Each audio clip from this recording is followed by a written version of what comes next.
அனைத்து மாணவ செல்வங்களுக்கும் வணக்கம். இன்று நாங்கள் மீண்டும் ஒரு காணொளியில் உங்களை சந்திப்பதில் மகிழ்ச்சி அடைகின்றோம். இந்த காணொளியில் அன்றாட வாழ்க்கையில் நாங்கள் சந்திக்கின்ற பல விபத்துக்கள், இடர்கள், பிரயோகங்கள் தொடர்பாக இந்த இடத்திலே பார்க்க இருக்கின்றோம். எனவே இந்த பாடமானது விஞ்ஞானம் தரம் 9 தவணை 3க்குரிய பாட அலகாக அமைந்த அலகு 17 மின்னலும் மின்னல் தாக்கங்களை தவிர்த்து கொள்ளல் போன்ற விடயங்களை இந்த பாட அலகிலே பார்க்க இருக்கின்றோம். எனவே இந்த பாடத்தில் நீங்கள் கற்றுக்கொள்ள வேண்டிய தேர்ச்சி என்ன, தேர்ச்சி மட்டம் என்ன என்ற விடயங்களை தற்பொழுது நாங்கள் இந்த பாட அலகிலே பார்க்க இருக்கின்றோம். எனவே இந்த மின்னல் என்ற இந்த தாக்கம் அது எவ்வாறு உருவாகின்றது, என்ன வகையில் அந்த தாக்கத்திலிருந்து நாங்கள் அவற்றை பாதுகாத்து கொள்ளலாம் எங்களை போன்ற விடயங்களை இந்த பாட அலகிலே நாங்கள் பார்க்க இருக்கின்றோம். மின்னல் என்னும்போது எங்களுக்கு ஒளி வெளியேறுகின்ற அந்த தன்மை எங்களுக்கு டக்கன ஞாபகம் வரும். அது நேரடியாக நாங்கள் அனுபவ வாயிலாக கற்றுக்கொண்ட ஒரு விடயம். இருந்த போதிலும் அந்த மின்னல் மின்னியதும் ஒலி ஒன்று அங்கே உருவாகி அந்த இடி என அழைக்கப்படுகின்ற அந்த ஒலி உருவாகும்.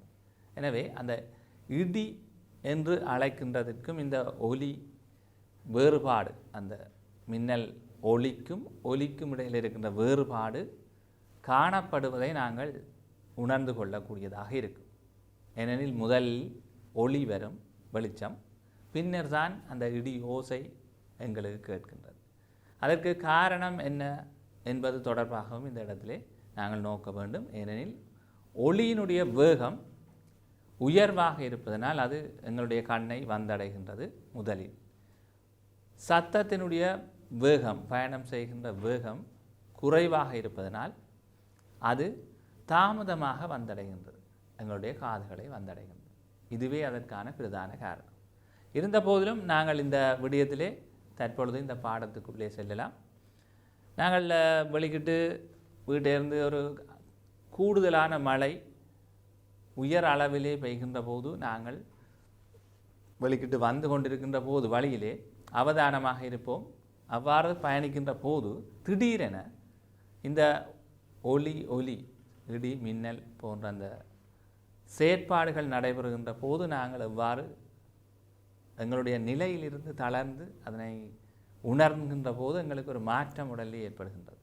எனவே அந்த நிலைகளிலே நாங்கள் எவ்வாறு நடந்து கொள்ள வேணும், எங்களை எவ்வாறு பாதுகாத்து கொள்ள வேணும், வீட்டில் உள்ளே இருக்கும்போது எவ்வாறு எங்களை பாதுகாத்து கொள்ள வேண்டும் போன்ற முக்கியமான விடயங்களை இந்த பாட அலகிலே பார்க்க இருக்கின்றோம். வாருங்கள் இந்த பாடத்துக்குள் செல்லலாம். இந்த பாடத்தினுடைய தேர்ச்சி என்னவெனில், இந்த தேர்ச்சி என்று சொல்லும்போது புவி மற்றும் அண்டவெளியின் இயல்புகள், உடைமைகள் மற்றும் அவற்றின் செயல்முறைகள் என்பவற்றை விளங்கி அபூர்வமாகவும் பேண்தகு முறையிலும் பயன்படுத்துவது தொடர்பாக தேடி ஆய்வர் என்பது இந்த பாட அலகினுடைய தேர்ச்சியாக அமைந்திருக்கின்றது. எனவே இந்த தேர்ச்சியில் நாங்கள் எங்களுடைய அறிவுபூர்வமாகவும் பேண்தகு முறையிலும் பயன்படுத்துவது தொடர்பாக தேடி ஆராய வேண்டிய தேவை இருக்கின்றது. எனவே இந்த தேர்ச்சியினுடைய சிறிய மட்டமான, உங்களுக்குரிய அந்த பாட அலகினுடைய சிறிய மட்டமான தேர்ச்சி மட்டத்தை நாங்கள் அடுத்து பார்க்க இருக்கின்றோம். இந்த தேர்ச்சி மட்டத்தை நோக்குகின்ற போது 4.2 மின்னல் தாக்கத்தினால் ஏற்படும் விபத்துக்களை தவிர்த்து கொள்வது பற்றி தேடி ஆய்வர். மின்னலினால் ஏற்படுகின்ற இந்த தாக்கங்களை எவ்வாறு நாங்கள் ஆராய்ந்து அறிந்து அந்த தாக்கத்தை தவிர்த்து கொள்வது, எப்படி அந்த தாக்கத்திலிருந்து ஏற்படும் அந்த தாக்கத்தை தவிர்த்து கொள்வதற்கான வழிமுறைகள் என்ன, எவ்வாறு எங்களை பாதுகாத்து கொள்ளலாம், அது என்னென்ன மாதிரி ஏற்படுகின்றது, ஏன் ஏற்படுகின்றது, இந்த மின்னல் எவ்வாறு உருவாகின்றது போன்ற பல விடயங்களை நாங்கள் ஆராய வேண்டிய தேவை இருக்கின்றது. அப்போ இவ்வாறான பல விடயங்களை உள்ளடக்கியதாக அமைந்திருக்கிறது. இதுக்குரிய பாடவேளை 8 பாடவேளைகள் ஒதுக்கப்பட்டிருக்கின்றன. எனவே இந்த தேர்ச்சி மட்டத்தினுடைய அடுத்த விடயத்திற்கு வரலாம். இந்த மின்னல் என்கின்ற போது உங்களுக்கு சில ஞாபகங்கள் வரும். இதிலே பார்த்தீர்களானால் இந்த மின்னல் ஒன்று தோன்றுகின்ற போது அதிலே காட்டப்பட்டிருக்கிறது ஒளி, எவ்வாறு அந்த ஒளியினுடைய பயணப்பாதை அல்லது அதன் வெளிப்பாடு அமைந்திருக்கின்றது. ஒரு குறுகிய நேரம், அப்படி என்று சொல்கிறதை விட குறைவு. இப்படி என்றா என்ன, ஒரு செகண்டை விட குறைந்த நேரமே அந்த ஒளி பிளம்பு தோன்றி மறைகின்றது. எனவே அந்த ஒளி பிளம்பு தோன்றி மறைகின்ற போது அதனுடைய பாதை, பயணப்பாதை, அது வெளியிடுகின்ற அந்த ஒளியினுடைய நேரம் அது 10 மில்லி செகண்ட். அப்படி ஒரு சிறிய அளவிலேயே வெளிப்படுத்துகின்ற சந்தர்ப்பத்தை நாங்கள் பார்க்கின்றோம். எனவே அதைத்தான் மின்னல், மின்னல் என்றால் டக்குன வந்து உடனே மறையும் என்ற அர்த்தத்தை குறிக்கின்றது. அந்த மின்னல் என்ற தோற்றப்பாடு எவ்வாறு உருவாகின்றது என்பதை நாங்கள் பார்க்க வேண்டும். சரி, நாங்கள் இப்போ யோசித்தா எங்களுக்கு தெரியும் என்னென்னா, நாங்கள் வீட்டில் இப்போ மழை காலம், நீங்கள் எல்லோரும் வீட்டுக்குள்ளே இருந்து இந்த கோவிட்-19 வெளிக்கிட்டும் தெரியாமல் இல்லாது, வீட்டே ஆறுதலாக, பள்ளிக்கூடமும் இல்லை, பார்த்து கொண்டிருக்கிறீர்கள் டிவியை. ஆனால் கவனமாக இருக்கணும். ஏன், அங்கே தான் விஷயம் இருக்குது. என்னென்னா, இந்த மின்னல் அடித்து நல்ல மழை பெய்கிற நேரத்தில் நீங்கள் டிவியை போட்டுட்டு அந்த ஆண்டனா வயரின் ஊடாக இந்த டிவியை போட்டுட்டு பார்த்து கொண்டிருக்க என்ன நடக்குமெண்டா, அங்கே இந்த வெளியில் இந்த மின்னல் உருவாகி உயர்ந்த நல்ல மழை அடிச்சுக்கின்ற போது அந்த மின்னல் காரணமாக உங்களுடைய ஆண்டனா ஊடாக அந்த மின்னல் உங்களுடைய ஆண்டனாவை தாக்குகின்ற போது அதன் ஊடாக இந்த மின்னோட்டம், உயர் மின்னோட்டம் பாய்ந்து உங்களுடைய வீட்டில் இருக்கிற டிவியிலே என்ன செய்யலாம், வந்து அல்லது மின் உபகரணங்களை தாக்குவதனால என்ன நடக்கும், உங்களுக்கு ஆண்டனாக்கால வர்றது டிவியை தாக்கும். அதே மாதிரி மின் வடங்களின் ஊடாக இந்த தாக்கம் வருகின்ற போது உயர் மின்னோட்டம் உங்களுடைய வீட்டில் இருக்கிற மின் உபகரணங்கள் பாதிக்கப்படும். எனவே அதை பார்த்து கொண்டு அல்லது அதை தொட்டு கொண்டிருந்தால், நாங்கள் அதை பயன்படுத்தி கொண்டிருந்தால் எங்களுக்கும் அந்த தாக்கம் ஏற்படும். அதனால் வார விளைவுகள் பல இருக்கின்றன, அது உங்களுக்கு நன்றாக தெரியும். எனவே அதிக அளவில் இடி மின்னல் ஏற்படுகின்ற போது தொலைபேசிகள், இந்த மின் உபகரணங்கள், டிவியை பார்த்து கொண்டிருக்கிற செயற்பாடுகளை நாங்கள் நிறுத்தி வைத்து அதில் செருகிகளை கழற்றி அகற்றி, தொடுப்பு அகற்றி வைத்திருக்க வேண்டிய தேவை இருக்கின்றது. இது தொடர்பான விடயங்களை நாங்கள் பின்னுக்கு வருகின்ற போது பார்ப்போம். எனவே மின்னல் என்பது ஒரு குறுகிய நேரம், 10 மில்லி செகண்ட், அதாவது செகண்டை 10ஆக பிரித்தா அதில் வார அளவில் தான் கிட்டத்தட்ட வருது. 6ஆல் பிரித்தோம்னு சொன்னால் ஒரு 10 மில்லி செகண்ட் அல்லது ஒரு 20 மில்லி செகண்ட் மேக்சிமம். அதுக்கு மேலே என்ன செய்யாது, அந்த பாய்ச்சல், அந்த மின்னல் ஒளி பிளம்பு தோன்றுவதில்லை. ஏன் அப்படி தோன்றுகின்றது, இந்த விடயங்களை தான் நாங்கள் பார்க்க வேண்டும். அப்படி பார்த்தோம்னு சொன்னால் இந்த மின்னல் தோன்றி மறைகிறதுக்கு காரணம் என்ன, இந்த மின்னல் தோன்றுகின்ற போது அதனை தொடர்ந்து ஒலி உருவாகிறதுக்கு என்ன காரணம் போன்ற பல விடயங்களை நாங்கள் ஆராய வேண்டி இருக்கிறது. சரி, இப்போ நாங்கள் பார்ப்போம். இந்த மின்னலில் அடுத்ததாக நாங்கள் பார்த்தோம்னா எவ்வாறு இந்த மின்னல் உருவாகின்றது. இப்போ மின்னல் உருவாகணும்னா இப்போ வெயில் காலத்தில் உருவாகுமா மின்னல்? இல்லை. ஏன் உருவாகிற இல்லை வெயில் காலத்தில்? வெயில் காலத்தில் அங்கே முகில்கள் இருந்தாலும் குறைந்த அளவில் திரள் முகில்கள் காணப்படாது. அவை ஒன்றோடொன்று உராய்வுக்கு உட்படுகின்ற போது தான் என்ன செய்யுது, ஏற்றங்கள், நிலை மின்னேற்றங்கள் உருவாகின்றன.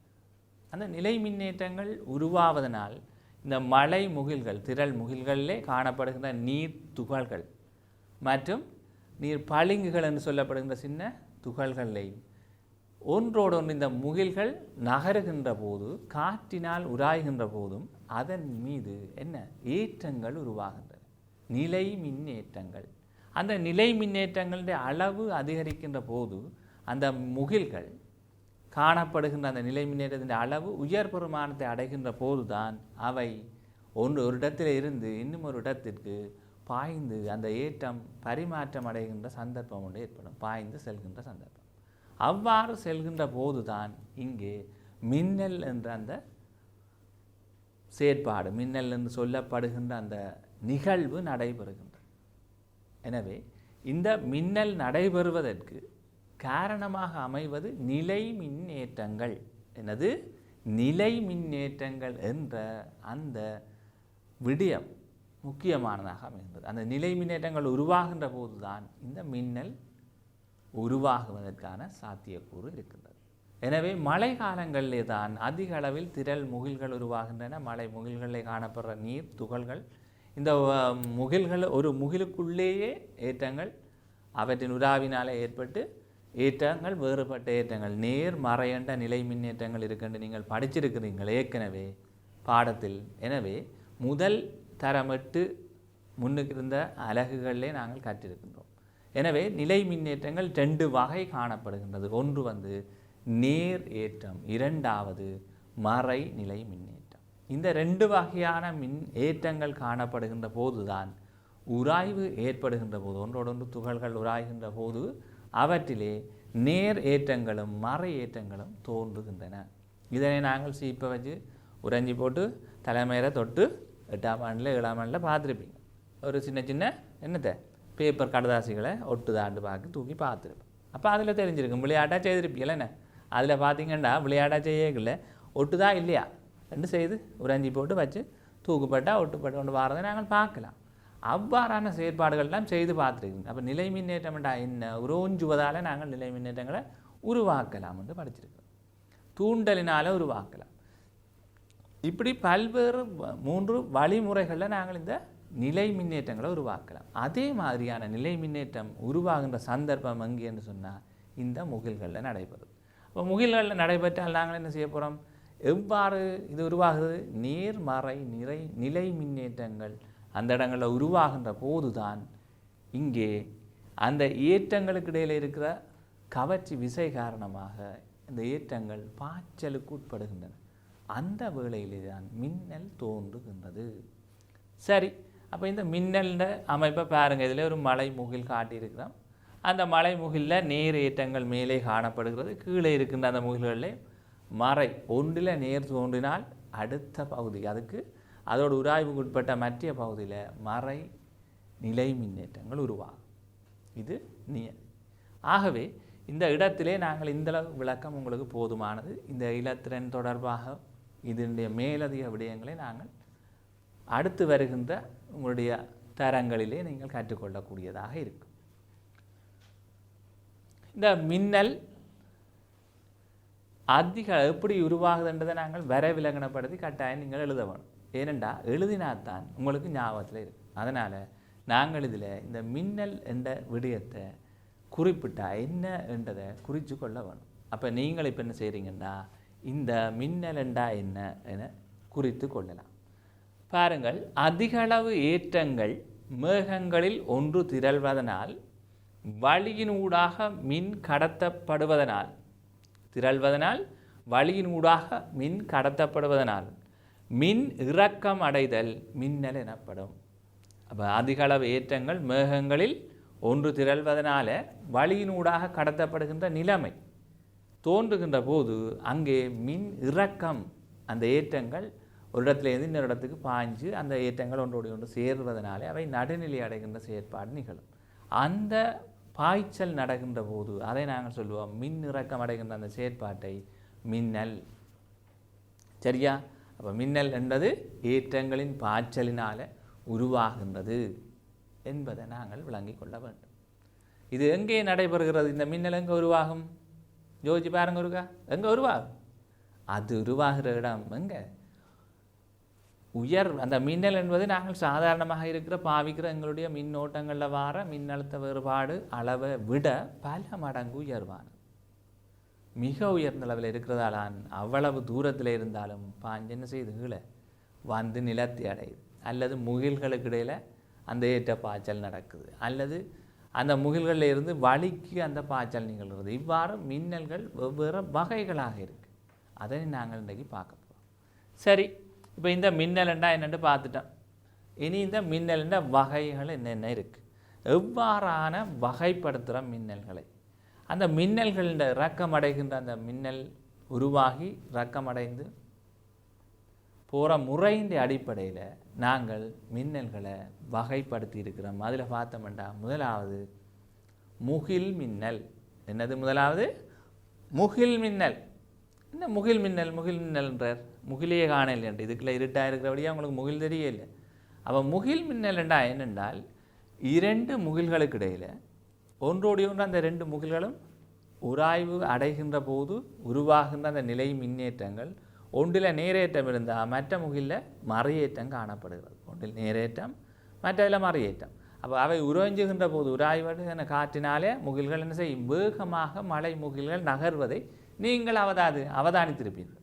எனவே அந்த முகில்கள் வேகமாக நகருகின்ற போது அவற்றுக்கிடையில் காணப்படுற அந்த உராய்வின் காரணமாக இந்த நிலை மின்னேற்றங்கள் தோன்றும். ஒரு முகில், இந்த முகிலில் நாங்கள் நேரேற்றம் உருவாகினால் மற்ற முகிலே அதனுடைய மறையேற்றம் நிலை மின்னேற்றம் உருவாகி இருக்கும். இவ்வாறு உருவாகின்ற அந்த நிலை மின்னேற்றங்கள் முகில்களில் இருந்து அதிக அளவிலே அதனுடைய அளவு அதிகரித்து உயர்ந்த அளவு வோல்ட் அளவு வேறுபாடு வருகின்ற போது, மின்னழுத்த வேறுபாடு தோன்றுகின்ற போது அந்த முகில்களின் ஒரு பகுதியிலிருந்து இன்னொரு பகுதிக்கு, நேரேற்றம் கொண்டதிலிருந்து மறையேற்றம் கொண்ட பகுதிக்கு, அப்போ மறையும் நேரம் இருக்கிறதுல இந்த மறையேற்றங்கள் என்ன செய்யும்? அங்கே பாயும். அவ்வாறு நிகழ்கின்ற முகில்களுக்கு இடையில் அல்லது ஒரு முகிலுக்கு உள்ளேயே இருக்கின்ற அந்த ரெண்டு ஏற்றங்களுக்கு இடையில் பாய்ச்சல் நிகழ்கிறத நாங்கள் சொல்லுவோம் என்னண்டு? அந்த வகையான மின்னல்களை முகில் மின்னல். என்ன மின்னல்? முகில் மின்னல். சரியா? அப்போ இந்த முகில் மின்னல்ண்டா பார்த்துக்கொள்ளுங்க. இது எங்கே வருது? கீழே வரையில்லை, நிலத்துக்கு, நிலத்தை நோக்கி வரையில்லை, முகிலுக்குள்ளேயே என்ன செய்யுது? மின்னல் அடிக்குது. அப்போ இந்த முகிலுக்குள்ளே மின்னல் அடிக்குதுண்டா பாருங்க வடிவா ஒரு இடத்தை உருவாகி அந்த முகிலுக்குள்ளேயே பரவலடைந்து அப்படியே இன்னொரு முகிலுக்கு போய் சேருது. இதை நாங்கள் சொல்லுவோம் முகில் மின்னல். ஒரே முகிலுக்குள்ளே நடக்கலாம் அல்லது இரண்டு முகில்களுக்கு இடையில் இந்த பாய்ச்சல் நிகழ்ந்து மின்னல் தோன்றினால் அதை சொல்லுவோம் முகில் மின்னல். தெளிவாக விளங்கிட்டுதோ? ரைட். இப்போ நாங்கள் அடுத்ததுக்கு பார்ப்போம். இந்த முகில் மின்னலை வரைவிலக்கணப்படுத்தணும். நீங்கள் குறித்து கொள்ளுங்கோ, சும்மா பார்த்து கொண்டு இருந்து வேலை இல்லை. ஏனெண்டா இந்த விடயங்கள் எல்லாம் பரீட்சைக்கு வரும்போது நீங்கள் எழுத வேணும். அப்போ இதை நீங்கள் என்ன செய்யணும்? குறித்து கொள்ள வேணும். நான் ஏற்கனவே சொல்லியிருக்கிறேன் உங்களுக்கு, இந்த நிகழ்ச்சியை நீங்கள் பார்க்க வரே இல்லை, என்ன குறிப்பு புத்தகத்தோடு வந்தால் அதில் எல்லாத்தையும் குறித்து கொள்ள வேணும். அப்போ தான் பரீட்சைக்கு விடை எழுதலை இலக்குவாக இருக்கும், மீண்டும் ஞாபகப்படுத்தலாம். சரிதானே? ரைட். அப்போ பார்ப்போம். இப்போ என்னண்டா இந்த முகில் மின்னலண்டா வரைவிலக்கணம் எழுதுவோம். ஏற்றம் பெற்ற முகில்கள் ஒன்றினுள், ஏற்றம் பெற்ற முகில் ஒன்றினுள் அல்லது முகில்களுக்கிடையே நிகழும் ஏற்றங்களின் பாய்ச்சல் முகில் மின்னல் எனப்படும். அப்போ முகில்களுக்கு இடையில் நடக்கலாம் அல்லது ஒரு முகிலின் ஒன்றுக்குள்ளேயே நடக்கலாம். ரெண்டு வகையாக இந்த முகில் மின்னல் ஏற்படுகின்ற சந்தர்ப்பம் இருக்குது. என்னென்ன வகை? ஒன்று, ஒரே முகிலுக்குள்ள வேறுபட்ட ஏற்றங்கள் இருக்கைக்குள்ள நேர்மறை அதுக்குள்ள நிகழ்ந்தால் ஒரு வகை இந்த முகில் மின்னலுக்குள்ள அடங்கும். ரெண்டாவது, இரண்டு வேறுபட்ட முகில்களுக்கு இடையில் இந்த பாய்ச்சல் நிகழ்ந்தால், நாங்கள் என்ன சொல்லுவோம்? ஏற்ற பாய்ச்சல் நிகழ்ந்தால் அதை சொல்லுவோம் என்னது? முகில் மின்னல். அப்போ ரெண்டு வகையில் முகில் மின்னல் நிகழும். அப்போ நாங்கள் எப்படி பார்க்கலாம்? நீங்களும் பார்த்துருப்பியல், மழை பெய்யுது இடி முழங்குதுன்ட்டு வெளியிலேயே வார இல்லை. அப்போ எப்படி பார்க்குறது? அதுக்கு தான் இப்போ இருக்குது, வீடியோவில் பார்க்கலாம், படங்களில் பார்த்துருப்பியல், பல படம் எல்லாம் பார்த்துருப்பியல். அதில் எல்லாம் என்ன இருக்குது? ஓ, நல்ல சீனரிகள் எல்லாம் வந்து இடி முழக்கம் எல்லாம் காட்டி மின்னல் அடிக்கிறதெல்லாம் காட்டி தான் என்ன சீனரி போகுது. அப்போல்லாம் கட்டங்களில் பார்த்துருக்கிறீர்கள். அதை விட நேரடியாக நீங்கள் பார்க்குறேன்டா பாதுகாப்பாக இருந்து தான் அதை பார்க்க வரும். இல்லாட்டி உங்களுக்கு என்ன செய்யும்? மின்னல் தாக்கி உங்களுக்கு பிரச்சனையாக போயிடும். கவனம். அப்போ நாங்கள் படிக்கிறோம்னு சொல்லி போட்டு வெளியில் போய் வெளியில் நின்று என்ன வெட்ட வெளியில் நின்று பார்க்கக்கூடாது, மரத்துக்களை தொட்டுக்கொண்டு நின்று பார்க்கக்கூடாது. இதெல்லாம் கவனமாக இருக்கணும். அதுதான் நான் சொல்கிறேன். ஏனென்றால் நான் இதில் சொல்லி போட்டேன் தானே, சார் சொன்னவர் ரெண்டு சொல்லி போய் வெளியில் நின்று பார்க்குறே இல்லை. சரிதானே? ஓ, எப்படி பார்க்குறேன்னெல்லாம் பின்னுக்கு பார்ப்பேன் நான். சரியா? ரைட். வாங்கோ. அப்போ அடுத்தது பார்ப்போம். ரெண்டாவது வகை மின் இறக்க மின்னல். என்ன மின்னல்? மின் இறக்க மின்னல். இந்த மின் இறக்க மின்னல் என்றால் என்ன? மின் இறக்க மின்னல் என்றால் என்ன செய்ய போகுது மின்னல்? ஓ, இந்த மின்னல் வந்து உருவாகிற அந்த முகில்களில் இருந்து அப்படியே அதை சூழ உள்ள, எப்போ மின்னல் அந்த இடத்துலேருந்து இன்னொரு இடத்துக்கு பாய போகுது, இந்த ஏற்றங்கள் பாய்கின்ற நிலைமைக்கு காரணம் உயர்ந்த அளவில் மின் ஏற்றங்களுடைய அளவு கூடி அழுத்த வேறுபாடு, ஒரு இடத்துல இருக்கிற மின்னேற்றங்களுக்கும் மற்ற இடத்துல இருக்கிற அந்த நேர்மறை எதிரேற்றங்களுக்கு இடையில் இருக்கிற அழுத்த வேறுபாடு மிக உயர்ந்த அளவில் வருகின்ற போது தான் இது நடக்கும். அப்படி வருகின்ற போது ஒரு முகிலில் அதிக அளவில் ஒரு வகையான ஏற்றம் உருவாகி அதிக அளவில் காணப்படுகின்ற போது அந்த முகிலில் இருந்து வழியில் காணப்படுகின்ற மழை பெய்கின்ற போது வழியில் காணப்படுற அந்த நீர் துகள்கள் இவற்றின் ஊடாக என்ன செய்யும்னா வழி மின்ன கடத்தாது. உங்களுக்கு தெரியும், மின்ன கடத்தாதது வழி, அதாவது இந்த இயல் அது கடத்துவதில்லை. எனவே இந்த மின்ன கடத்துகிற அந்த பாய்ச்சல் நிகழக்கூடிய அந்த கட்டமைப்பில் பார்த்தோம் என்றால் முகிலில் இருந்து எங்கே போகிறார், வழியினூடாக அந்த ஏற்றங்கள் இறக்கமடைகின்ற அந்த மின்னலுக்கு பேர் என்னது, மின்னிறக்க மின்னல். என்ன மின்னல், மின்னிறக்க மின்னல். ஏன் இந்த மின்னிறக்க மின்னலை அழைக்கிறோம் என்றால் ஒரு முகிலில் இருந்து அதை சூழ இருக்கின்ற அந்த வளிமண்டலத்துக்குள்ள என்ன போகுது, இந்த மின்னல் மின்னிறக்கம் நடைபெறுவதனால இதுக்கு பேர் மின்னிறக்க மின்னல். விளங்குதோ? அந்த மின்னல் என்ன செய்யுது, மின்னிறக்கம் அடையுது, சூழ இருக்கின்ற வளிமண்டலத்தில் அது பயணம் அந்த மின்னிறக்கம் அடைவதனால அதை சொல்லுவோம் மின்னிறக்க மின்னல். அப்போ இது பூமிக்கு வராது. முகில் மின்னல் பூமிக்கு வருமா? வராது. ரெண்டாவது, இந்த மின்னிறக்க மின்னல் பூமிக்கு வராது. விளங்கோணம் படிவா. இந்த ரெண்டு வகை மின்னலும் புவியை வந்தடைகிறது இல்லை, அதனாலே எங்களுக்கு பாதிப்பு இல்லை. பாதிப்பான இன்னொரு மின்னல் இருக்கு, அதுதான் மூன்றாவது வகை. என்ன வகை? மூன்றாவது வகை. அந்த மூன்றாவது வகையை பார்த்தீர்கள் என்றால் தெரியும் உங்களுக்கு. என்ன தெரியும்? இந்த மின்னிறக்க மின்னல்ண்டா என்னன்றதை எழுதி போட்டு அந்த மூன்றாவது வகையை பார்ப்போம். சரியா? ரைட். இப்போ பார்த்தோம்டா என்ன வந்துட்டுது, மின்னிறக்க மின்னல்ண்டா என்னன்றதை நீங்கள் குறித்து கொள்ளணும். சரிதானே? அப்போ குறித்து கொள்ளுங்கோ. ஏற்றம் பெற்ற முகில் ஒன்றிலிருந்து சூழவுள்ள வழிக்கு இடையே நிகழும் ஏற்றங்களின் பாய்ச்சல் மின்னிறக்க மின்னல் என அழைக்கப்படும். ஏற்றங்களோட பாய்ச்சல் சூழ இருக்கின்ற வழிக்கிடையே நடைபெறுகின்ற ஏற்றங்களின் பாய்ச்சல் மின்னிறக்க மின்னல். அப்போ ரெண்டு வகையும் தெளிவாக விளங்கிட்டுதோ. முதலாவது பார்த்துனாங்கள் முகில் மின்னல், ரெண்டாவது பார்த்துனாங்கள் மின்னிறக்க மின்னல். இனி மூன்றாவது வகை பார்க்க போகிறோம். சரிதானே? எத்தனை வகை? 3 வகை. மூன்றாவதை பார்ப்போம். இதை நாங்கள் சொல்லுவோம் என்னண்டு, பூமி மின்னல். என்னடா இது பூமி மின்னல்ன்றாங்களோ, ஒரு பேர்கள் எல்லாம் வித்தியாசம் வைக்கிறாங்க. இதுக்கு சம்பந்தம் இருக்குது. என்னண்டு கேட்டால் அந்த மின்னல் எல்லாத்தையும் விட இது வித்தியாசம். இது எங்கே வரப்போகுதுன்னு சொன்னால், இங்கே பார்த்தீர்கள் என்றால் அந்த முகிலில் இருந்து இந்த மின் இறக்கம் எங்கே நடக்க போகுது, பூமிக்கு. அதனால தான் அந்த முகிலில் இருந்து பூமியை, இந்த புவியின் மேற்பரப்பை இந்த மின்னல் வந்தடைகிறதால தான் அதுக்கு என்ன பேர், புவி மின்னல். அப்போ சுகந்தானே உங்களுக்கு ஞாபகம் இருந்தானே. என்னது புவி மின்னல்ண்டா என்ன, முகில்களில் இருந்து இந்த மின் இறக்கம் அடைகிறது. இங்கே புவியில் மின் இறக்கம் அடையும், மின்னேற்ற பாய்ச்சல் புவிக்கு நிகழும். அப்போ இதை நாங்கள் சொல்லுவோம் புவி மின்னல். வழிக்கு நிகழ்கிறத சொன்னாங்க மின் இறக்க மின்னல். முகிலுக்கு இடையில் நடந்தால் முகில் மின்னல். ஞாபகம் இருந்தானே உங்களுக்கு, ஈஸியாக இருக்குல்ல. ஓ, முகிலுக்கு இடையில் நடந்தால் என்ன மின்னல், முகில் மின்னல். வழி சூழ இருக்கின்ற வழிக்கு இடையில் நடந்தால் அதை சொல்லுவோம் என்னண்டு, மின்னிறக்க மின்னல் அல்லது வழி மின்னல் என்று கூட ஒரு பேர் இருக்குது. சரிதானே? 2. மூன்றாவதுக்கு என்ன பேர், புவி மின்னல். ஏன், புவியோட சம்பந்தம் விளங்குதானே, யாரோட சம்பந்தமோ அதை வச்சு தான் பேரே வச்சிருக்கிறோம். இப்போ விஞ்ஞானத்தில் விளக்கமாக தான் செய்திருக்கிறோம். வடிவாக ஞாபகப்படுத்தி கொள்ளுங்கோ. சரிதானே? ரைட். அப்போ இந்த புவி மின்னல் என்ன நடக்குது, எப்படி உருவாகி எங்கே வந்தடையுது, புவியை வந்தடையுது. அது நீர் மேற்பரப்பாக இருக்கலாம், தரை மேற்பரப்பாக இருக்கலாம், அல்லது இங்கே வரலாம் மரங்களாக இருக்கலாம், விலங்குகளாக இருக்கலாம், மனிதராக இருக்கலாம், கட்டிடங்களாக இருக்கலாம், ஏதாவது இருக்கலாம். எல்லா இடத்துலையும் எவ்வாறு இது சேருது என்றதை நாங்கள் பார்க்க போகிறோம். சரி வாங்க. அப்போ எழுதிக்கொள்ளணும். முதலாவது புவி மின்னலண்டா என்னென்று எழுதிக்கொள்வோம். ஏன் எழுதிக்கொள்வது முக்கியம்தானே, எழுதிக்கொள்ளுங்க. அப்போ என்னென்னா, ஏற்றம் பெற்ற முகில் ஒன்றிலிருந்து புவிக்கு நிகழும் மறை ஏற்றங்களின் பாய்ச்சல் என்னென்னு சொல்லுவோம், புவி மின்னல். மறை ஏற்றங்களின் பாய்ச்சல் புவி மின்னல் எனப்படும். இது என்னடா இது, மறை ஏற்றங்களின் பாய்ச்சலா? ஏன் இதில் மறை ஏற்றம்னு சொல்கிறாங்க?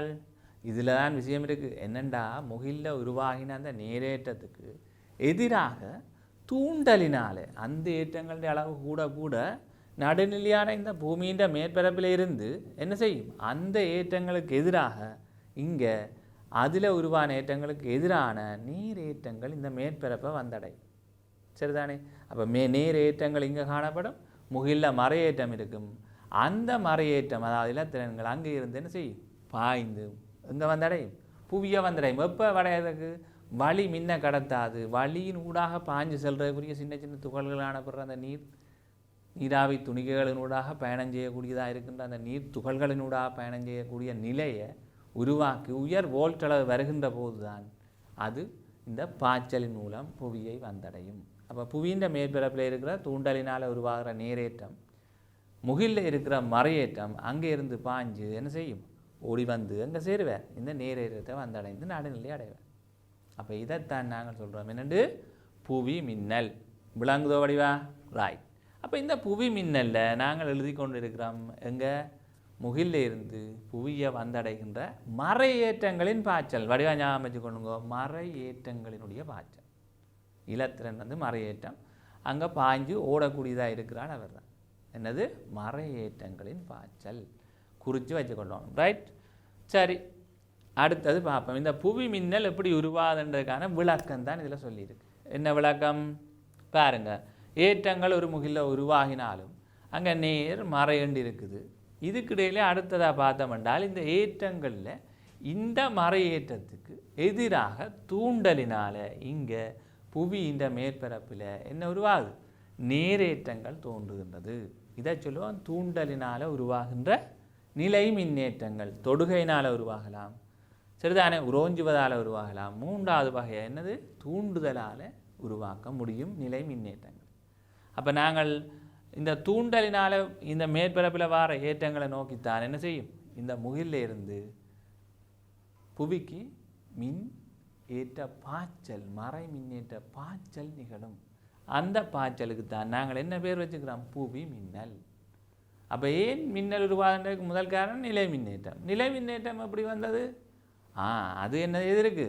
முகில்கள மேற்பரப்பின் ஊடாக காற்றின் அசைவினால் வரலாம். முகில்கள் ஒன்றோடி ஒன்று அந்த காற்றில் நகர்ந்து செல்கின்ற போது அவற்றுக்கிடையில் ஏற்படுற உராய்வினால் தான் நிலை மின்னேற்றங்கள் உருவாகுது.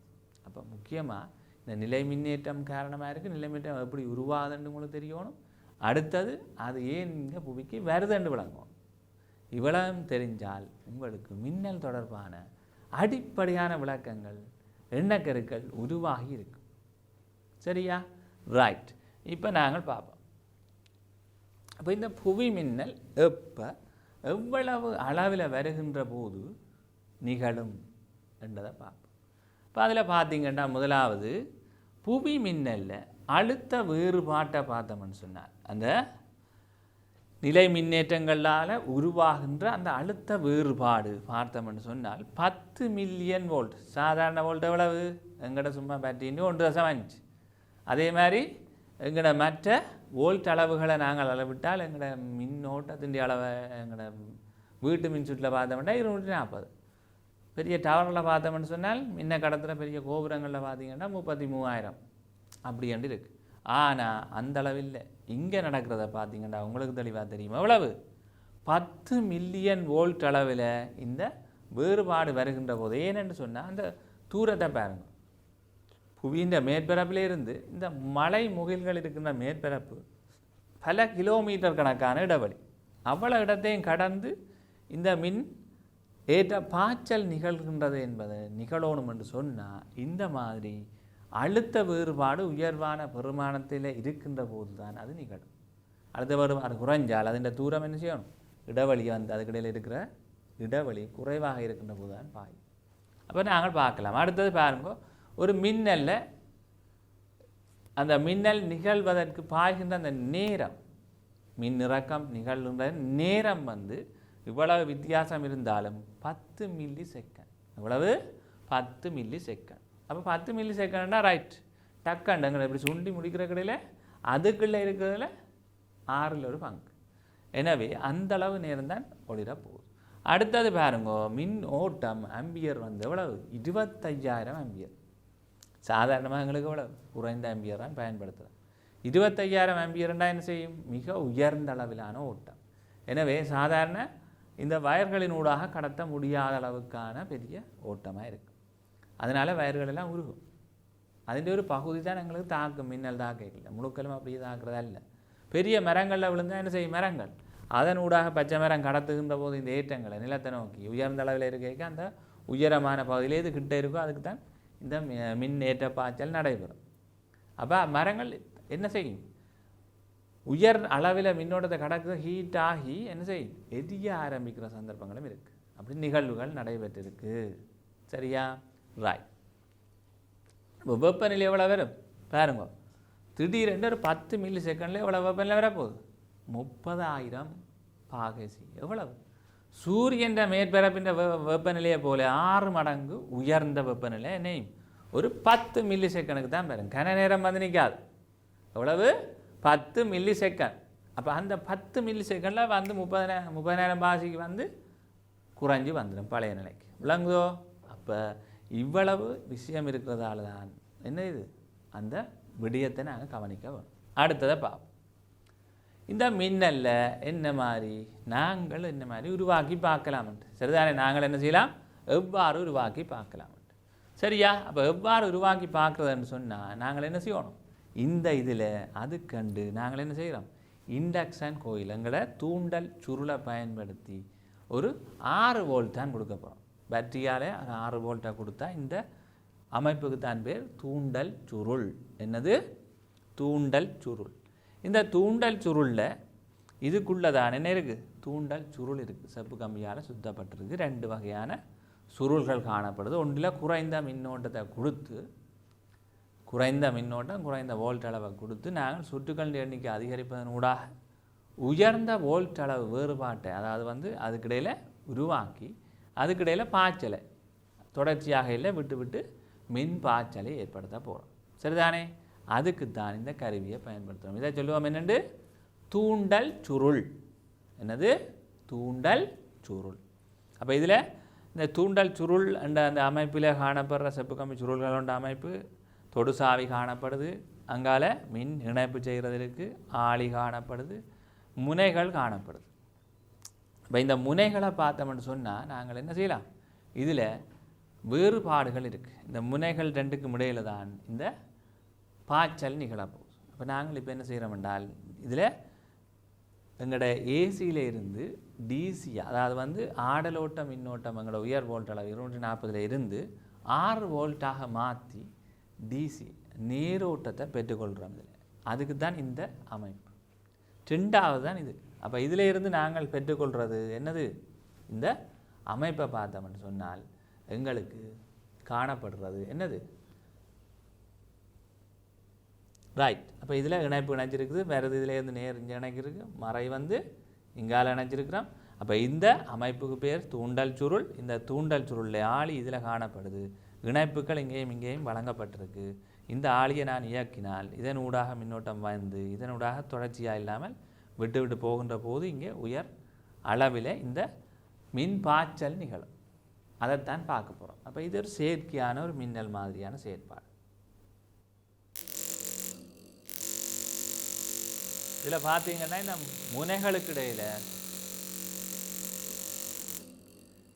முனைகளுக்கு இடையில் இந்த ஏற்ற பாய்ச்சல் நடைபெறுகின்றது.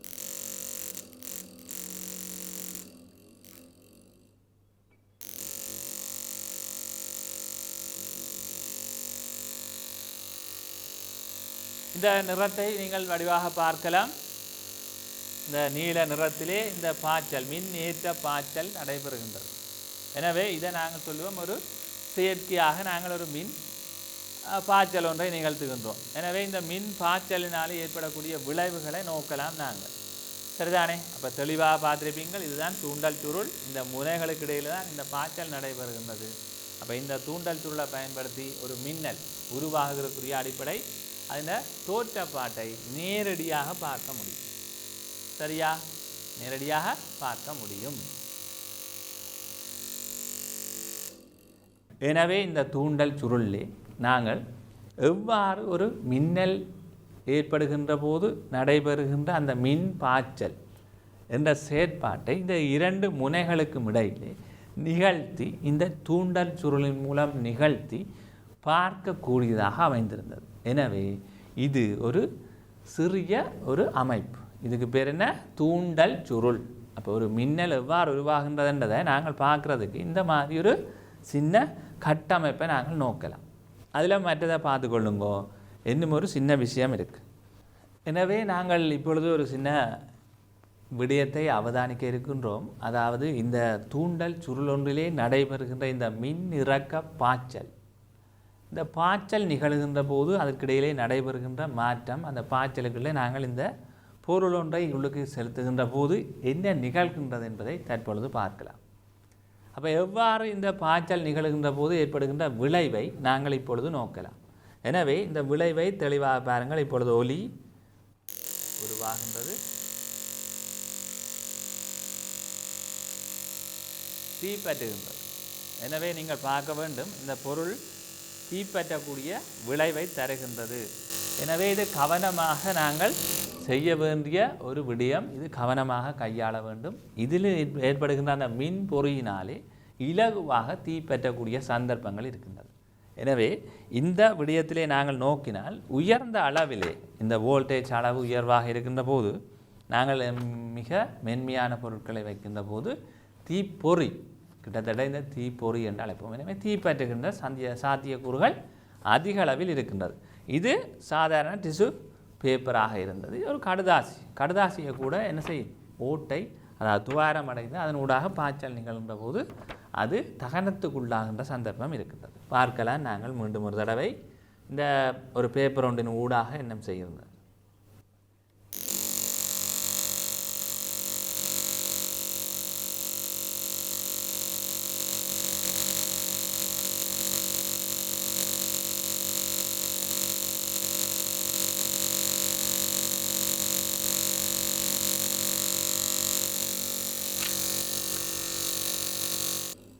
இந்த பேப்பர்லேயே இது தீப்பற்றி கொண்டு இருக்கிறத நீங்கள் பார்க்கலாம். அப்போ இந்த துவாரம் ஒரு சின்ன அளவில் வந்தாலும் தொடர்ச்சியாக இதில் தீப்பற்றக்கூடிய இயல்பு காணப்படுகிறது. மிக குறைந்த அளவிலே இந்த வோல்டேஜ் 6 வோல்ட் தான் வழங்குகிறோம். இதில் கூடின அளவுக்கு ஒரு மின் பொறியை உருவாக்குறோம். அந்த பொறியினால் நாங்கள் துவாரங்கள் உருவாகும் இந்த எளிமையான ஒரு பரிசோதனை ஒன்றை செய்து காட்டுகிறோம். ஏன்னா அதன் விளைவு என்ன, இது குறைந்த அளவில் இருக்குது.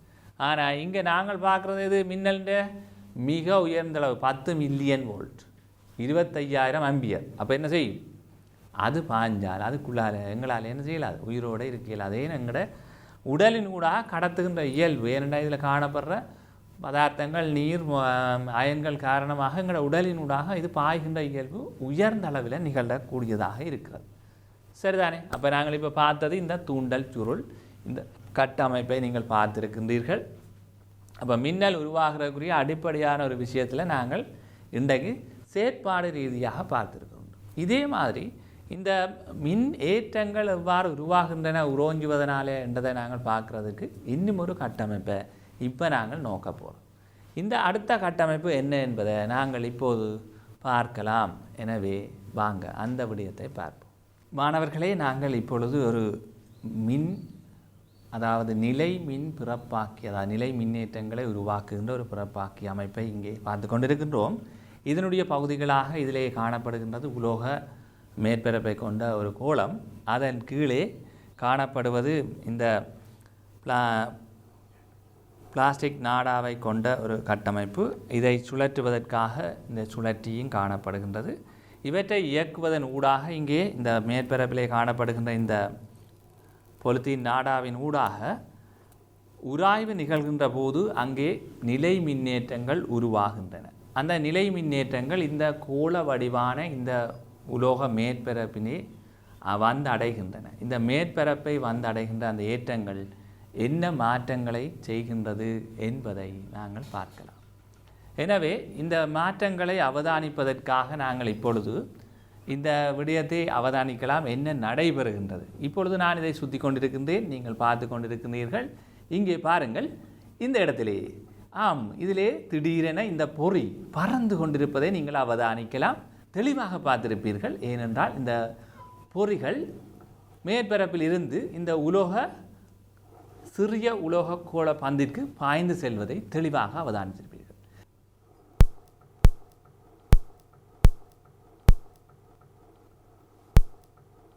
எனவே இந்த பாய்ச்சல் நிகழ்வதற்கான காரணம் இந்த மேற்பரப்பிலே உருவாக்கப்பட்டிருந்த அந்த நிலை மின்னேற்றங்கள் அந்த சிறிய கோளத்திற்கு பாய்ந்திருப்பதற்கு காரணமாகவே அந்த ஏற்றப்பாய்ச்சல் நிகழ்ந்தது. இந்த மேற்பரப்பில் அதிக அளவில் இருந்தது.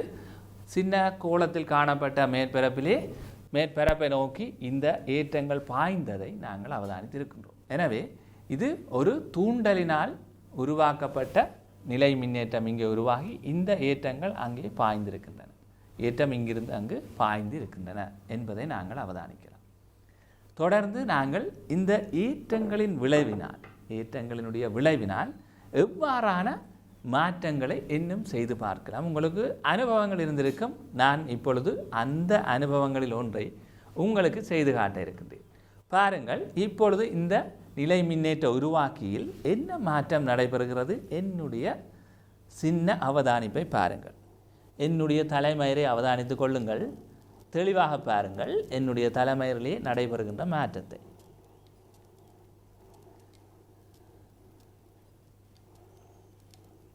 தெளிவாக பார்க்கலாம். தெளிவாக தெரியுது.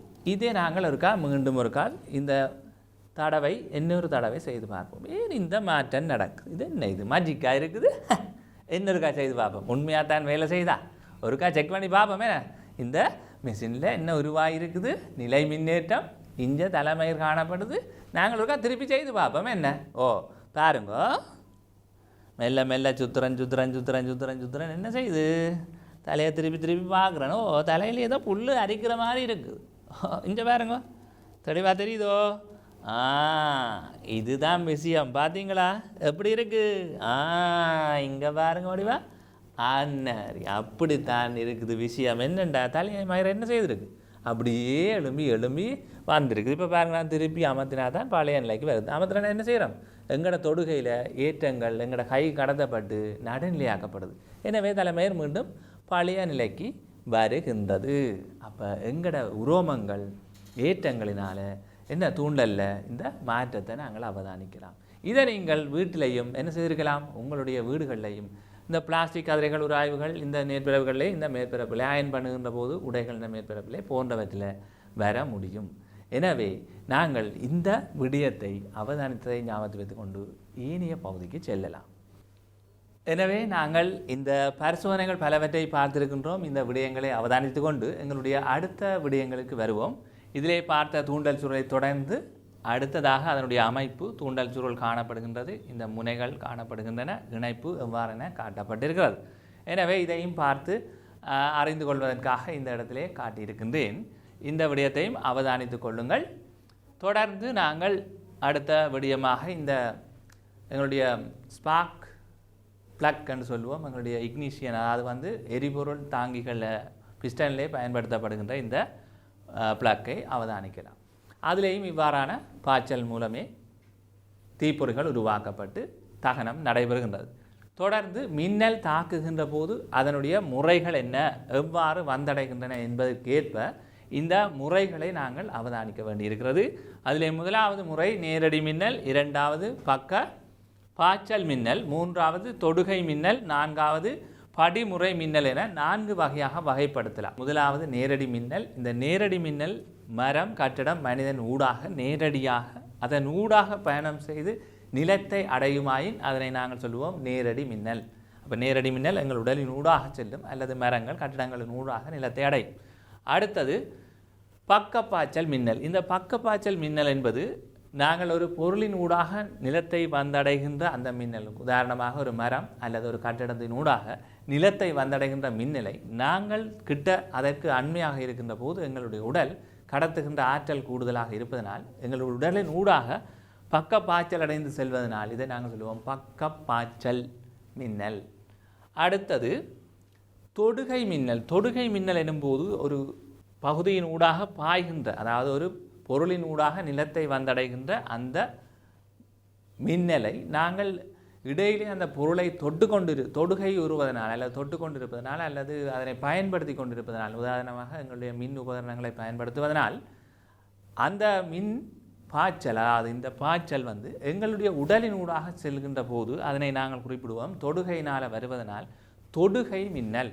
தொடுகையினால் எங்கள் உடலினூடாக அது பாய்ந்து நிலத்தை அடைவதனால் அதை நாங்கள் சொல்லுவோம் தொடுகை மின்னல். அப்போ இவ்வாறு அடுத்தது இதுக்கு பாருங்க, உதாரணம் மின் உபகரணங்கள், தொலைபேசி போன்றவற்றை பயன்படுத்துகின்ற போது நாங்கள் மின்னல் மின்னுகின்ற போது பயன்படுத்தக்கூடாது. இவ்வாறான தாக்கம் ஏற்படும். அடுத்தது படிமுறை மின்னல்.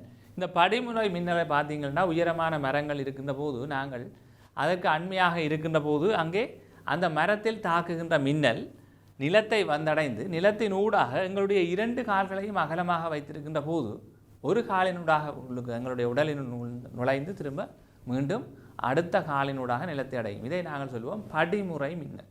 படிமுறை மின்னல். அவ்வாறு மிருகங்கள் மனிதர்கள் போன்றவற்றுக்கு இந்த தாக்கம் ஏற்படுகின்ற சந்தர்ப்பங்கள் இருக்கின்றது. எனவே மரத்துக்கு அண்மையில் நாங்கள் நிற்கக்கூடாது என குறிப்பிடுவதற்கு காரணம் இதுதான். இவ்வாறான தாக்கம் ஏற்படும். அதை தவிர்த்து கொள்வதற்காக காலை கிட்ட வைத்திருக்க வேண்டும். பெரிய உயரமான மரங்கள் அதற்கு அண்மையிலே அல்லது கடத்துகின்ற கடத்திகள் கொண்ட அமைப்புக்கு பக்கத்திலே இருக்கக்கூடாது. இது எல்லாம் தவிர்த்து கொள்ள வேண்டிய விடயங்கள். அப்போ இந்த படிமுறை மின்னல் தாக்குகின்ற போது ஒரு மரத்திலே தாக்கி அந்த மனிதனை எவ்வாறு இந்த மின்னல் சென்றடைகின்றது, கரண்ட் என்ன மாதிரி போகின்றது என்பதனையும் அந்த வோல்டேஜ் அளவையும் இதிலே குறைந்த அளவில் தாக்குகின்றது என்பதையும் தெளிவாக காட்டியிருக்கு. எனவே இதை நீங்கள் இன்டிரெக்ட், அதாவது நேரடியாக தாக்காமல் மறைமுகமாக இந்த ஆளை தாக்குகின்றது. வெளியில் நிற்கக்கூடாது, மரங்களுக்கு அண்மையில் நிற்கக்கூடாது. அடுத்தது இந்த மின்னல் பாதுகாப்பை பெறுவதற்காக அந்த மின்னல் கடத்தியை கண்டறிந்தவர் பெஞ்சமின் பிராங்க்லின். இந்த மின்னல் கடத்தியை 1952 கண்டுபிடிக்கப்பட்டது. அதற்குரிய அவருடைய நிழல் படத்தை நீங்கள் பார்த்து கொண்டிருக்கின்றீர்கள். அதிலே அவர் தயாரித்த மின்னல் கடத்தியை நாங்கள் இப்பொழுது பார்க்கலாம். இந்த செப்பு உலோகத்தால் ஆன மின்னல் கடத்தி, செப்பு நன்றாக மின்னை கடத்துகின்ற ஆற்றலுடையது, ஏற்ற பாய்ச்சல் நிகழ்வதற்கு ஏற்ற ஒரு உலோகம். எனவே அதனுடைய அமைப்பிலே இவ்வாறான அமைப்புகள் உருவாக்கப்பட்டு கட்டடங்கள், எங்களுடைய வீடுகள் போன்ற உயரமான இடங்கள்லையும் இந்த மின்னல் கடத்திகள் பொருத்தப்பட்டு அவை நிலத்திற்கு, அதாவது புவித்தொடுப்பு செய்யப்படுவதன் ஊடாக அந்த கட்டடங்களில் மின்னல் தாக்கங்களிலிருந்து பாதுகாக்கப்படுகின்றது. அந்த செயற்பாட்டை இந்த மின்னல் கடத்தி செய்யுது. இது ஆக்குறதுக்கான உலோகம் என்ன? செப்பு. ஞாபகம் வச்சு கொள்ள வேண்டும். இதை ஆக்குவதற்கான உலோகம் செப்பு. நன்றாக மின்னை கடத்தும். தனியாக எங்கள்கிட்ட வைரப்புல மெல்லிய கடத்தி அல்ல, பெரிய பட்டியாகத்தான் இந்த செப்பு உலோகத்தால் ஆக்கப்பட்ட இந்த கட்டமைப்பு புவித்தொடுப்பு செய்யப்படும் ஆழமான பகுதி. முந்தின காலங்களிலே இந்த உயரமான கட்டிடங்களிலே, எனவே வெளியான இடங்களில் பயணம் செய்யும்போது குடையின் மேற்பரப்பிலே இந்த சிறிய கடத்தியை பொருத்தி அதனூடாக வயரண்டை நிலத்துக்கு விட்டு பயணம் செய்திருக்கிறார்கள். அதிலிருந்து வெளிகளிலே பயணிக்கும் போது பாதுகாப்பை தேடுவதற்காக.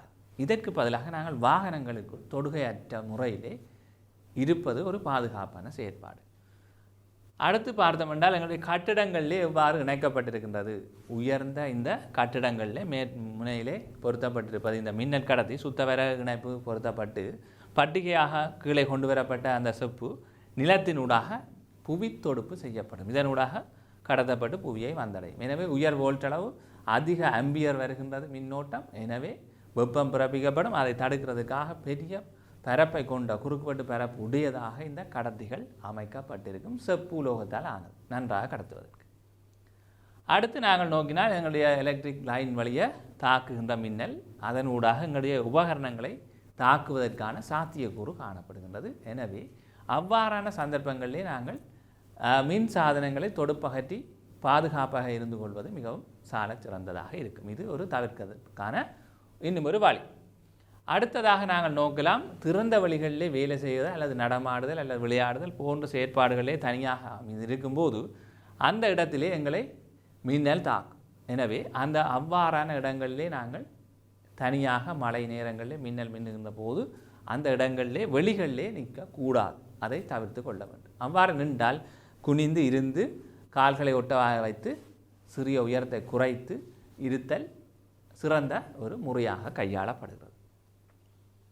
அடுத்தது இந்த ஃபோன் லைன், எங்களுடைய தொலைத்தொடர்பு, கம்பி தொடுப்புள்ள இந்த தொலைத்தொடர்புகளை பாய்ப்பதனாலே எங்களுக்கும் மின்னலுடைய பாதிப்பு ஏற்படும். அப்போ நாங்கள் அந்த நேரங்களில் என்ன செய்யக்கூடாது, இவ்வாறான பொருட்களை பயன்படுத்தாதிருப்பது சிறப்பானது. அதிலிருந்து தான் நாங்கள் அன்றாட வாழ்க்கையில் பயன்படுத்த முடியும். இந்த பாடத்தினுடைய நோக்கம் சரிதானே? விளங்குதோ வடிவா? ரைட். இந்த விடயங்களில் அடுத்ததாக நாங்கள் பார்க்கலாம் எப்படி பாதுகாப்பாக இருக்கிறது. ஒரு வெளியில் இருந்தால் எப்படி இருக்கணும்னு பாருங்கள். கால் ரெண்டையும் கிட்ட ஒடுக்கி வச்சு கை என்ன பொத்தி எல்லாத்தையும் ஒடுங்கி எங்களோட உயரத்தை குறைக்கிறோம். அப்போ உயரத்தை குறைக்கிற போது எங்களுக்கு தாக்குறதை விட இன்னும் ஒரு உயரமான பகுதியில் இருக்கிற இன்னொரு இடத்துக்கு தான் இந்த மின்னல் பாய்ச்சல் நிகழும். அதனால தான் உயரத்தை குறைத்து குந்தி இவ்வாறு இருக்கிறோம். கீழே கடத்தி இல்லாத பாத அணிகள் இருந்தால் பாதுகாப்பானது. எங்களின் ஊடாக கடத்தப்படுவதற்கு கீழே தடுப்பு இருந்தால் கடத்தப்படாட்டி மின்னல் எங்களை தாக்காது. அதனால் கீழே பேக்கை வச்சுட்டு மேலே ஏறி இருக்கிறேன். விளங்குதோ? அப்போ செருப்பு பாதாணிகள் அழிந்திருக்கலாம், அல்லது வேறு பொருள் கடத்தி காவலி பதார்த்தங்களுக்கு மேலே இருந்து அமர்ந்திருந்து இருக்க வேண்டும். இது ஒரு பாதுகாப்பதற்கான நடவடிக்கை. அடுத்தது, இந்த மின்னல் தாக்கம் நிகழ்ந்தால் அதனூடாக ஏற்பட்ட பாதிப்பு ஒருவருக்கு ஏற்பட்டால் அவருடைய உடலில் மாற்றங்களை அவதானிக்கலாம். சில வேளை அவருக்கு மூச்சு நின்றிருக்கலாம், இதயம் துடிப்பது நின்றிருக்கலாம், அல்லது அவருடைய செயற்பாடுகள் அற்று இருக்கலாம், போன்றவற்றை அவதானிக்கலாம். எனவே உடனடியாக அவ்வாறு மின்னல் தாக்கியவரை நாங்கள் முதலுதவி சிகிச்சை அளிக்க வேண்டும். பயப்பட தேவையில்லை. அதை தொட்டால் எங்களுக்கு கரண்ட் அடிக்கும் என்று அப்படி அல்ல. மின்னல் தாக்குகின்ற போது அந்த 10 மில்லி செகண்டில் அந்த பாய்ச்சல், மின் பாய்ச்சல், உயர் மின் பாய்ச்சல் சென்றடைந்து வெளியேறிவிடும். அப்போ அதற்கு பிறகு என்ன செய்யாதங்களுக்கு அதிலே எந்தவித தொடுவதிலே எந்த பாதிப்பும் இல்லை. பயப்படாமல் தொட்டு உடனடியாக அவருடைய கை பாதங்கள் போன்றவற்றை சூடாக்க வேண்டும். மூச்சு நின்றிருந்தால் செயற்கை சுவாசம் வழங்க வேண்டும். இதய துடிப்பு நின்றிருந்தால் இதய துடிப்பு என்ன செய்யணும்? எங்களோட முறைப்படி, முதலுதவி முறைப்படி நாங்கள் இதயத்தை மீள அமுக்கி இயக்க முற்பட வேண்டும். செயற்கை சுவாசம் வழங்க வேண்டும். இது எங்களுடைய முக்கியமான ஒரு விஷயம். இந்த நிகழ்வுகள் நடந்து கொண்டிருக்கின்ற போதே நாங்கள் என்ன செய்ய வேண்டும்? அவ்வாறே உடனடியாக அவரை வைத்தியசாலைக்கு அழைத்து செல்ல வேண்டும். அங்கே சிகிச்சை அளிக்கும் வரைக்கும் முதலுதவி வழங்க வேண்டும். இது எங்களுடைய கடப்பாடு, பாதுகாப்பதற்கான ஒரு வழிமுறை. எனவே பயப்பட தேவையில்லை. இதிலே காட்டப்பட்டிருக்கிறது ஒரு முதலுதவி செயற்பாடு. அடுத்ததாக நாங்கள் பார்த்தோம் என்றால், இது இதயம் நின்றவருக்கு எவ்வாறு இதயத்தை மீள இயக்குவதற்கான அமுக்குகின்ற முறை காட்டப்பட்டிருக்கின்றது. இதயத்தை எவ்வாறு அமுக்கி இயங்க வைப்பதற்கான ஒரு முதலுதவி செயற்பாட்டினுடைய படம் காட்டப்பட்டிருக்கிறது. சரியாக இதயத்தின் மேலே இந்த 2 கைகளையும் இணைத்து மிக பலமாக அமுக்க வேண்டும். அவ்வாறு தான் அந்த இதயத்தினுடைய துடிப்பை ஏற்படுத்த முடியும். அதுக்கு போதிய பயிற்சி பெற்றிருத்தல் சிறப்பானதாக இருக்கும். அடுத்து, தாக்கிய ஒருவனுடைய சிறிய அளவிலே தாக்கத்துக்குள்ளான ஒருவனுடைய உடல் அமைப்பு காட்டப்பட்டிருக்கிறது. இதில் பார்த்தீங்கன்னா அந்த நீளத்துக்கு அப்படியே மெல்லவா படிப்படியாக அந்த அடையாளங்கள் காணப்படுகின்றது. இந்த மின்னல் மின் ஏற்றங்கள் பாய்ந்து இறக்கமடைந்திருப்பதை காட்டுகின்றது. இந்த தளம்பு அப்படியே காணப்படுகின்றது. எனவே அடுத்ததாக நாங்கள் பார்க்கலாம், மனிதர் மட்டுமல்ல, இதனால் பாதிக்கப்படுவது மரங்களும் கூட. தாவரங்களும் உயரமாக இருப்பதனாலே அவற்றை தாக்கினால் அவருடைய உள்பகுதிகளிலே ஏற்பட்ட பாதிப்புகள் காரணமாக இவ்வாறு வெளியேறுகின்ற சந்தர்ப்பங்கள் எல்லாம் இருக்கின்றது. விசைன் பாய்ந்து மரம் இறந்து போகிற சந்தர்ப்பங்கள் இருக்கின்றது. மரத்திலே தாக்குகின்ற போது ஏற்படுகின்ற விளைவை பாருங்கள். அந்த மரத்தினுடைய கிளைகள் மேற்பரப்பிலே இருந்து தாக்கி கீழ் நோக்கி உயர் வெப்பநிலை உருவாவதனாலே அவை தீப்பற்றுகின்ற சந்தர்ப்பங்கள் காணப்படுகின்றன. அவை தீப்பற்றுகின்ற சந்தர்ப்பங்கள் போன்றவற்றின் ஊடாக இந்த விளைவு பயங்கரமாக இருக்கும். எனவே இந்த பாடத்திலே கற்றுக்கொண்டதன் ஊடாக நாங்கள் ஆரம்பத்திலே குறிப்பிட்டது போல தொடுப்புகளை அகற்றி பாதுகாப்பாக இருப்பதற்கான நடவடிக்கைகள், அவற்றை வெளியிலே சென்று தனியாக நின்று அவதானிக்கக்கூடாது. நேரடியாக வெளிகளில் நிற்பதை தவிர்த்தல், எவ்வாறு இருத்தல், எவ்வாறு பாதுகாப்பாக இருத்தல், வீட்டிலே எவ்வாறு நாங்கள் இந்த தொடுப்புகளை அகற்றி பாதுகாப்பாக இருக்க வேண்டும் என்பது தொடர்பாகவும், எவ்வாறு இந்த மின்னல் ஏற்படுகின்றது போன்ற பல விடயங்களை கற்றிருக்கின்றோம். எனவே நீங்கள் அன்றாட வாழ்க்கையில் இந்த விடயங்களை பயன்படுத்தி உங்கள் பயன்பெற வேண்டும் என கேட்டு இந்த காணொளியில் விடை பெறுகின்றேன். நன்றி, வணக்கம்.